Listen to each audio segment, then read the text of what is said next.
to turn an image into a 3D video using only AI. This is the image received from the client, and this is our 3D output completely made in AI.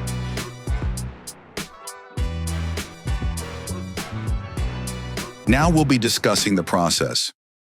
First step is to open here in ChatGPT and make sure that we're using the ChatGPT 4.0 model. Then we import our image here and add a simple prompt to gauge what kind of output we'll be getting. So the first output that we get has text in it, so we rectify it in the second prompt. And also I mentioned to use elements like aloe and almonds. And then we get a second generation, which is somewhere on point, but then I understand that this will not work out, so I start fresh in the same chat. Here I prepare a consolidated prompt which has all the elements that we have learned from the last chat, like not to use any text, not to add any text, keeping the product unchanged because that is really important. And lastly, I was visualizing the product we placed on a podium, hence I mentioned that in the prompt. So it's more of a little trial at this point, but I have a visualization in my mind. This is how I want the product to look. And then I send the prompt, and this is the output that I get, and I'm pretty happy with this. So I start playing around, making a few variations to get to that sweet spot of where this chat is trained to give certain kind of outputs. And that is exactly what we have right now. So with these outputs, I try something else as well, like to play with the depth of field. At this point, I have a few generations that I know I can work with, and I download them. The next step is to import them into Photoshop, where I make some minor tweaks, fix the color, make sure that it's vibrant. And once I'm happy with that, I save them, and then comes the adding motion part using Runway.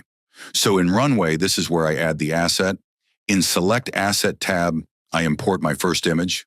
And once that is done, I use a very simple prompt called Add Motion, and I just tweak these parameters.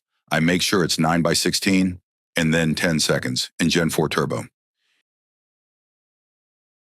In Gen 3, I also do generations to understand which engine will give me better results.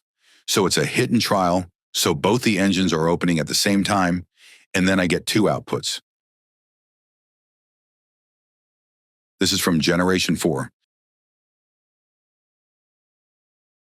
It is also from Generation 4, and I'm happy with what I'm getting because now I can stitch it together in my editing software.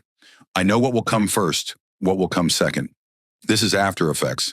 This is where first we create a composition of real size that is 1080 by 1920, and then I import all my clips, I scrub them, and I see what can be used, what cannot be used, and how can I use them.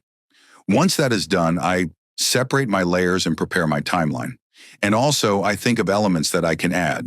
Like here, I will be adding 2 aloe strips. This is a 3D camera I have added to do the zoom in, zoom out. I do not scale my footage, but that can also be done, like you can scale, and you'll get the same results. Irrespective of that, these are the aloe strips.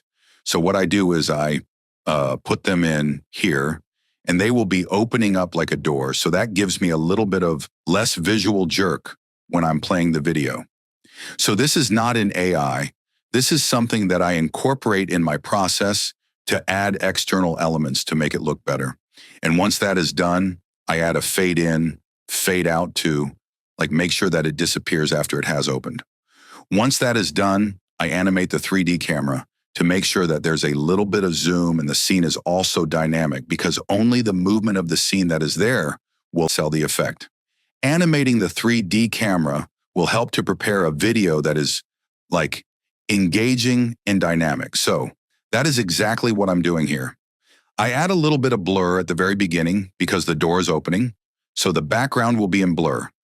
So once I'm happy with the tweaking and adjustments, I let it play, and I see what kind of output we are getting.